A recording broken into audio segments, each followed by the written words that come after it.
Hadis ke-27. Daripada Sayyidina Al-Nawas bin Sam'in radhiyallahu anhu, bahawa Nabi SAW bersabda, kebaikan itu ialah berakhlak mulia.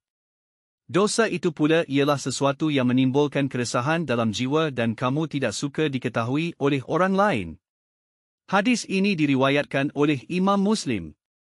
Daripada Sayyidina Wabisah bin Mabit radhiyallahu anhu, beliau berkata, aku bertemu Rasulullah SAW lalu baginda bersabda, adakah kamu datang untuk bertanya tentang kebaikan? Aku menjawab, ya. Baginda bersabda, tanyalah hati kamu sendiri. Kebaikan itu ialah perkara yang membawa ketenangan jiwa dan hati kamu.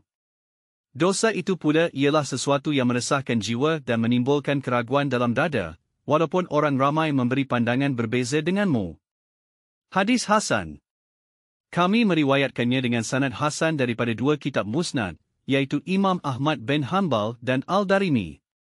Pengajaran hadis. 1. Akhlak mulia adalah petunjuk kepada suatu penilaian terhadap ketinggian pribadi seseorang. 2. Akhlak mulia adalah perkara yang paling berat di neraca timbangan amalan.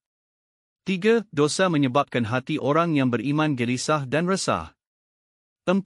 Keruntuhan akhlak mendorong kepada kemusnahan bangsa dan kehancuran tamadun sesebuah negara. 5. Wara' adalah sifat mahmudah yang dituntut pada hati seorang hamba.